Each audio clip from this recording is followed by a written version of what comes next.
All right, guys, welcome back to the Extra Innings Podcast. I'm your host, Elijah Rodriguez. A little bit of a later start today. We went to a Fiesta event yesterday called the Taste of Northside. I got back a little late, so we're having a little bit of a late start today, but another cool episode. So we are into week 3, or about to finish. I mean, it's Friday. We're about to finish week 3 of the MLB season. It feels like it started forever ago, but it really is only the third week. Still super early to be talking playoff contenders, World Series probables. So I think I'm not huge delving into stuff like that because like you can have teams start off the absolute worst and then come in, towards the last half of the year and make an absolute run for it, or just connect, click, get some new pieces in between before the trade deadline. So we're still very early, and I'm well aware. I just think it's cool to check out power rankings, especially as it's a cool trend to look at as the year progresses, as the season progresses. So we're going to go over the top 5 power ranking teams today, just for sake of time. I'm not going to go through all 30 because we'll be here for 5 fucking hours. So we're not going to do all 30. I thought about 10. So I may just like kind of run through the first 5, and then dig in depth on the bottom 5, the important 5. But yeah, so let's see what we got here. So top 10 teams, number 10 is the Diamondbacks.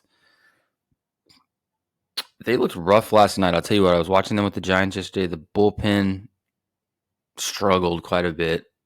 Worried? No, they still got Gallen. They got Carroll.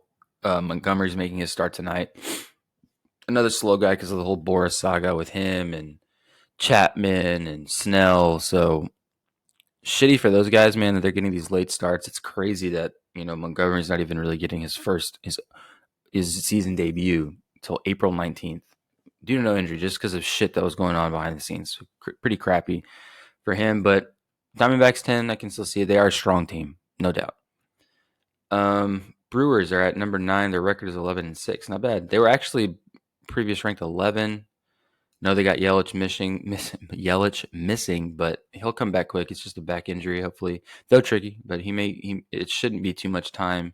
Number 8, the Guardians, 12-6. I've been seeing a lot of the Guardians, man. Josh Naylor, a couple other guys are smashing balls, man. They're doing some damage down there in Cleveland. Number 7, Chicago Cubs. Chicago Cubs look strong. Their offense looks really good. Michael Busch is a guy that's really doing some crazy stuff. I know he's got a home run like every game the last 5 games, which is nuts. But yeah, they're looking strong. They're finally looking like they've rebuilt something that maybe not this year, but like in the next coming years, they could have something pretty solid. So Chicago Cubs in number 7, pretty good. The Phillies are low. I was surprised. I was shocked, especially with how good their pitching staff is.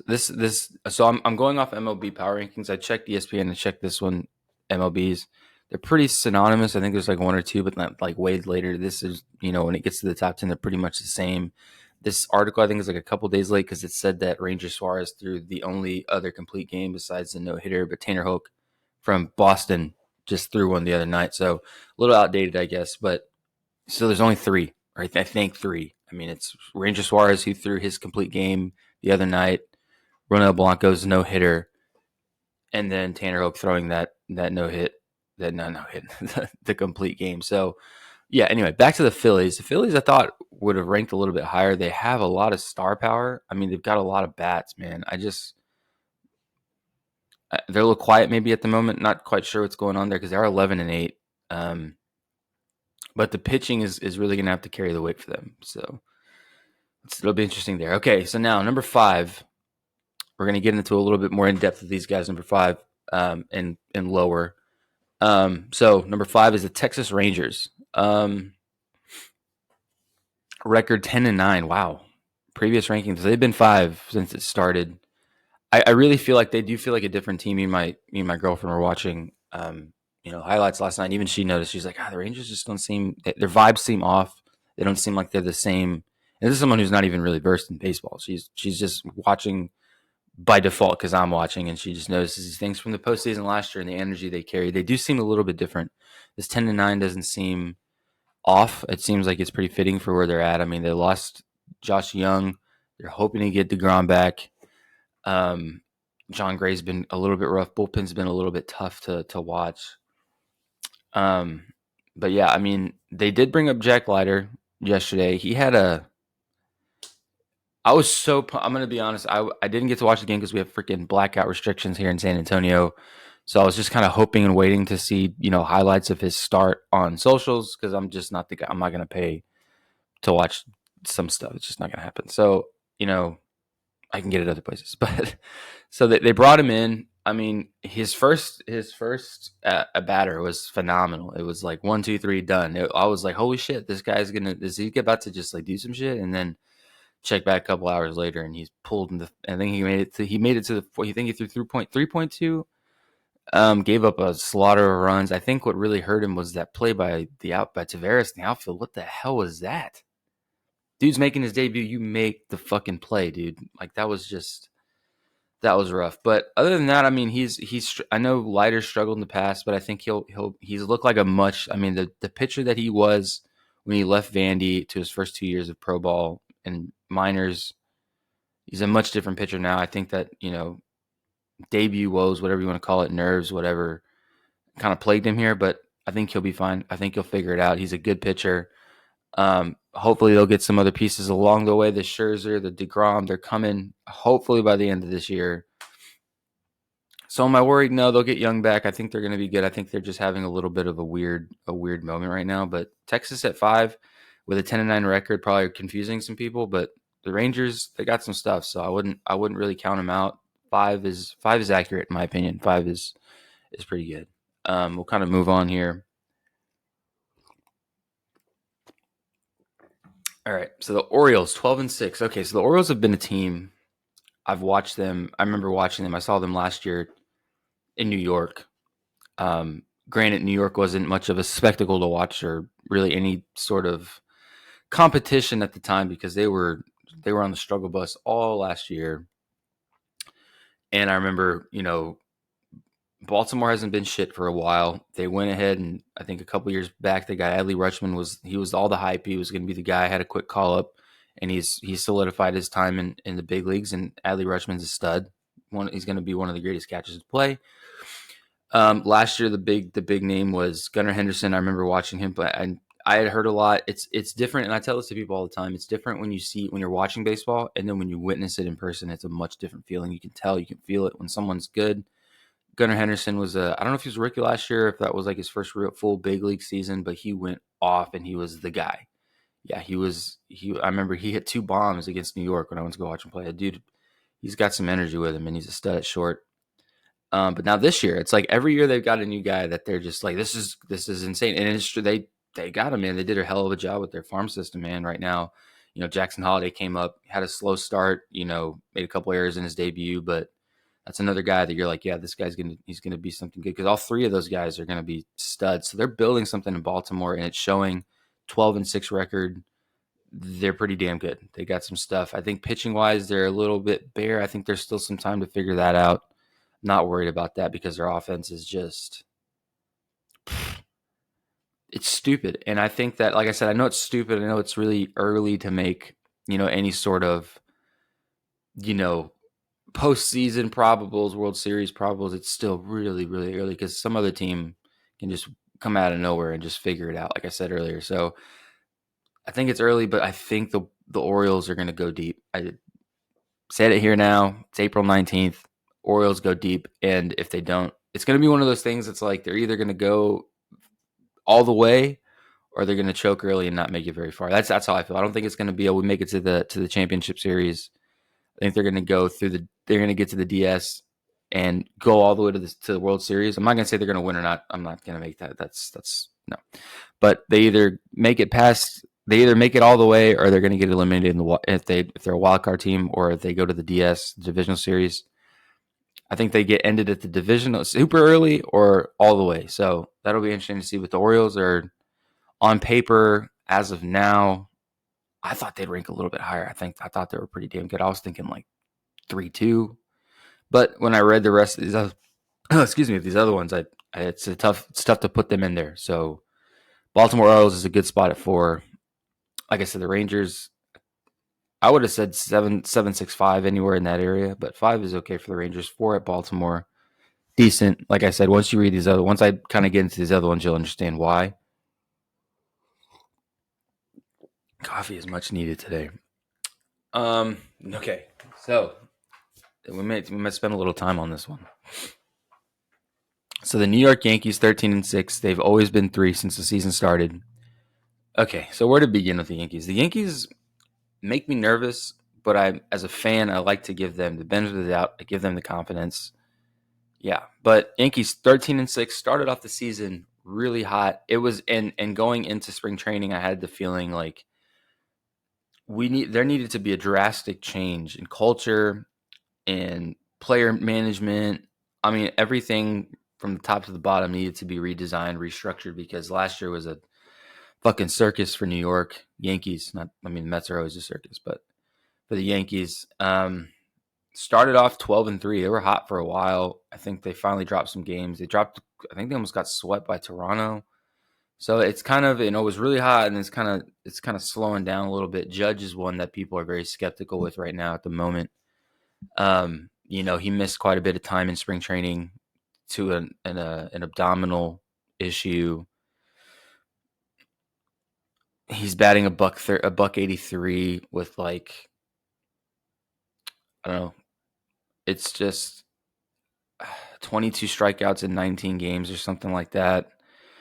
It's concerning. It's just because it's Aaron Judge. I mean, you're like, this is the all-time slugger, the guy with the number 6, the 62 home run guy. Yeah, he's struggling pretty bad right now, and I think that it's because he got so little of true reps and everything in spring training that he's moving a little bit slower than some of the other guys who played the full spring training. People are insisting that he's hurt. I don't think he's hurt. I really don't think that he's hurt. He's hurt. I think that he's just got a slow start, and it happens. Trevino had a really slow start. A couple other guys. I mean, but then you had guys that were just on fucking fire, like Verdugo's leading in I think on base or something like that. I know Verdugo's leading something. Soto's doing well. I mean, Oswaldo Cabrera's doing well. Volpe's doing well. So some guys starting slow, but as Yankee fans, we freak out a lot faster than others because track record. I think they're going to be okay, but they are a strong team, man. Strong team. Bullpen bothers me a little bit, but the offense is there. Defense is having its woes. I think they've got an error at every position right now. But then it's an enigma because they'll fuck up the basic play. Like you have Glaber doing some stupid shit, but Glaber's always done stupid shit. He's just kind of a spaz.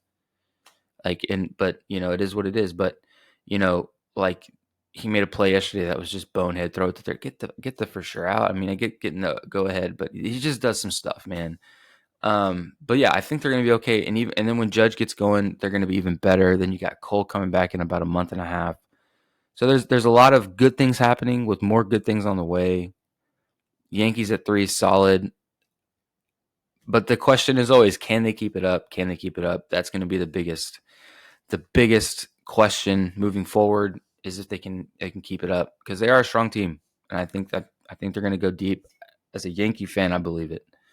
But time will tell. But like I said, Judge struggling, but everyone else is kind of doing pretty solid. So Yankees at 3 is good, man. Their offense is strong. All right, now we get into the meat. We get into the 1 and 2. Now, I thought the Giant before we go, I guess I can give a couple honorable mentions. Let's see some teams that I was actually shocked about that didn't make it top 5. Padres at 11. Toronto's at 12. 10-9. The Royals are a strong team, 12-7, but their previous ranking was 21. Yikes, that's low. I thought they were going to be higher, man. Their offense has been crazy lately. Pirates are another one, 11-8. They started off strong. Roldis Chapman, they had some good pickups. Bednar, you got pickups. Though Chapman has struggled a bit. I know I've watched a couple. He got thrown out the other night for some stupid reason, and I think it was probably some emotions because he blew it. He didn't have a great outing that day. Rays are low, 15. Cincinnati. Houston at 17. Accurate. 6-14. My God. And it's funny before I get into, because I was actually looking for the Giants because the Giants looked really strong yesterday, man. I was watching their game last night against Arizona. They looked really good. They looked strong. Offense was popping. The pitching was pretty solid till the latter half of the, Logan Webb went 7 or 8. I mean, they look good, man. I was really surprised. But before we get to them, Astros, it's talking about Houston. I can't get away from Houston. They'll find me some way or another. My gosh, I know Altuve's going off. He's doing really well.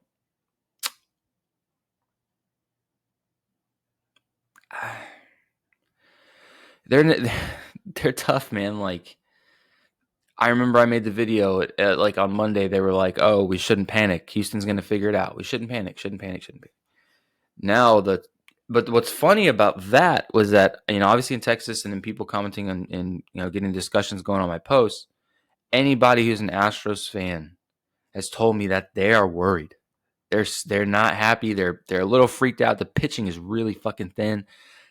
Batter, hitting wise, they're not up to par with where they've normally been defensively. There's errors. It's like, dude, I don't want to say they're imploding. They're falling apart. They're not. That's really dramatic. But I mean, dude, they're struggling. They are on the struggle bus, bro. But yeah, and the funny thing was I said that, and then all of a sudden the narrative's starting to switch. Now they're like, commentators and shit are like, maybe we should be a little bit worried. Pitching is really thin. Blah blah. I'm like, that's what I said. But everyone was like, no, don't be worried about the Astros. They'll figure it out. Like I'm like, hey, it's been about a week now. They ain't figured it out. So something's got to change. They're changing some pieces with their farm system. So hopefully that kind of shocks some life into them. But Houston at 17 is low for them, man. Let's see. Giants 25. I thought they were so much stronger. 8-11. They looked good last night, but I know clubs can come out, clubs can show out, and then they can't. So, man, I know they signed Jordan Hicks. That was a big one. What are they saying about this? So, yeah, Jordan Hicks is striking people out. A buck 57 ERA, 6 walks to 23 innings. Yeah. Jeez. Low. I thought they were looking good. They had that Wilmer. They got Wilmer. They got, what's his name over at third base? Wilmer Flores. You got Chapman. I mean, they have some pieces. I think they can put it together. I really think they can. I didn't know that they were 8-11. They just look like a different team when they play. Wow. Anyway, so those are kind of some honorable mentions, some teams that I was interested in. Mets at 20, 10, and 8. Yikes. Oh, the Mariners.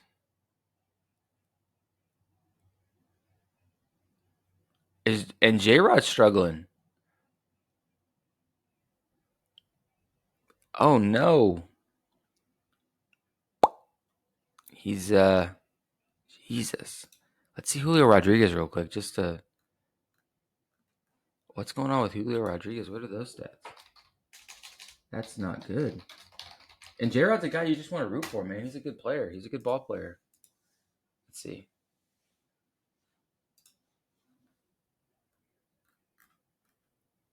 Oh man.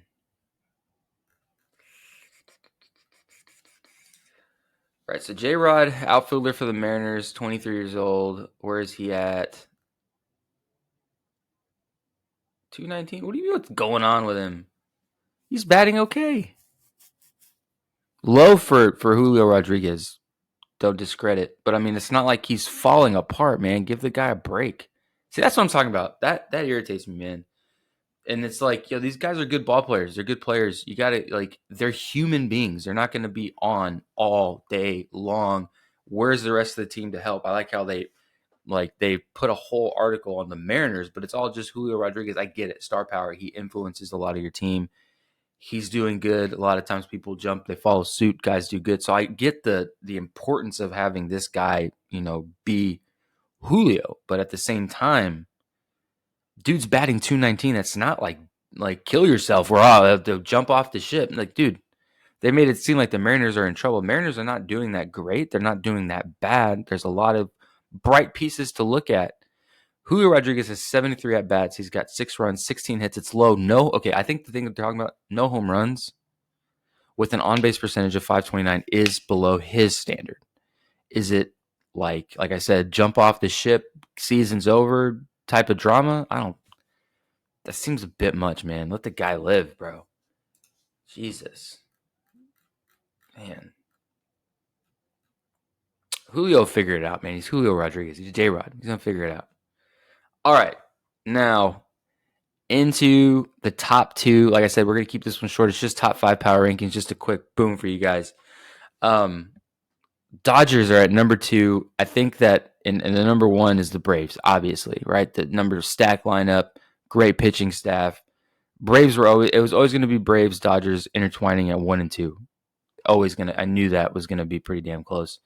Yankees at 3 is a sweet wake up to on a Friday though, I'll tell you what. Yankees number 3 on the power rankings. I'll take it. Yeah, Dodgers were previously ranked 1. So, like I said, them and Atlanta have been going, probably flip flopping every other week depending on how they play.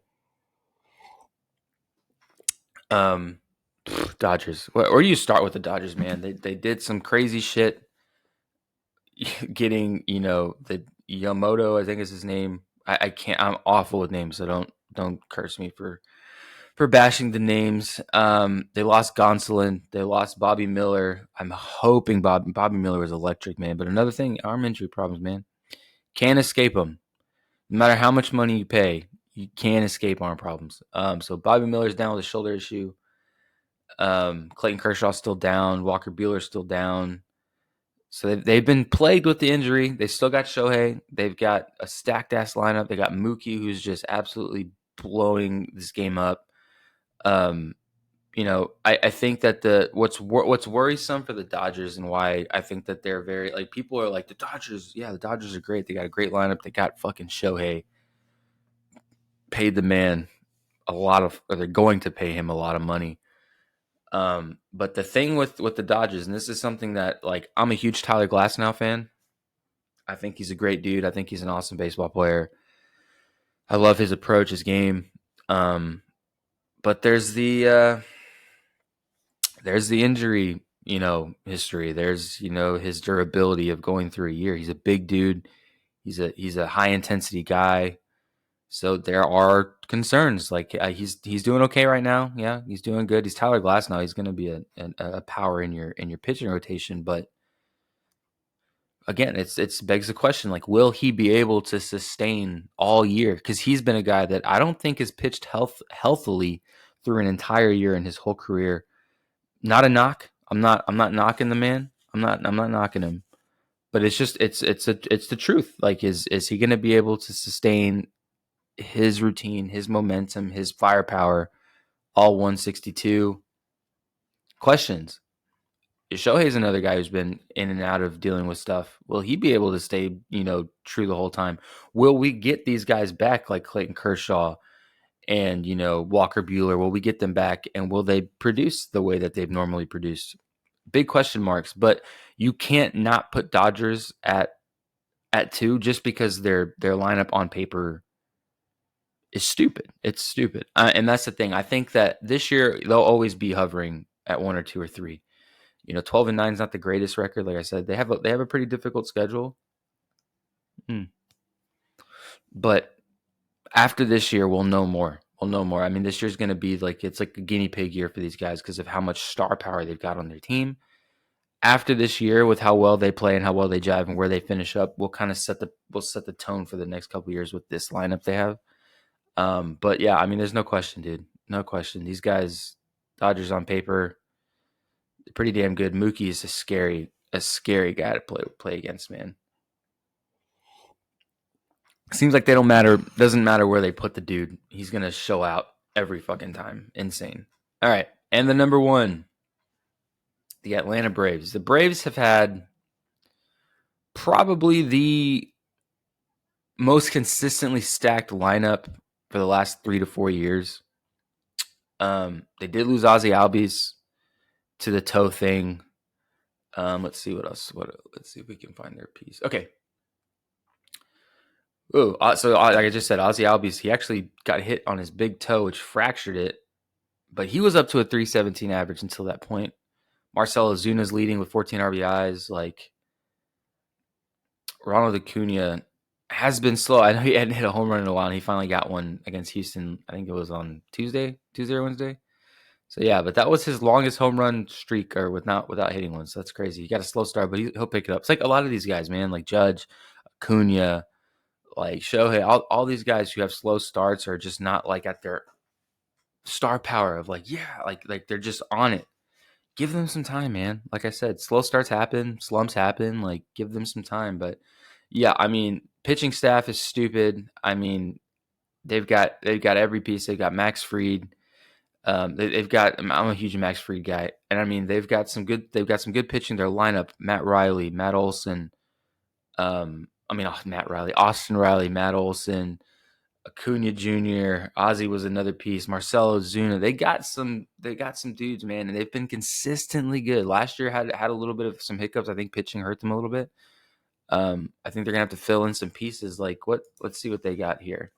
Give me a second. Let's see what we got here. Just because they're number one, we gotta dive in. What's the roster look like? All right, let's see depth chart. So pitchers. Fuck Strider. They had Strider. Strider's gone. Sean Murphy's down. Ozzie Albies is down. But you got Marcelo Zuna, Michael Harris, the second, Ronald Acuna, Orlando Arcia, Austin Riley, Matt Olson, Iglesias, Minter. Like they've got some fucking studs, dude.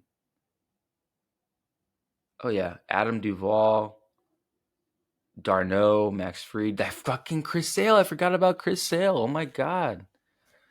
Charlie Morton, legend. Gonna be a legend. He's been in the league for a minute. Matzik. I mean, you got some dudes, bro. Damn. Got some dudes. I don't know, man. I think the Braves have the most.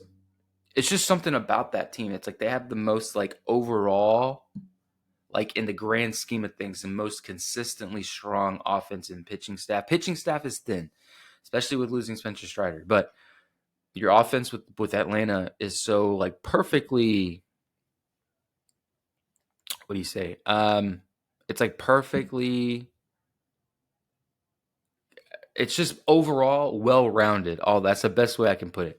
So it's like they're just a consistent team. They're going to come through. They have so many great pieces that it's hard to.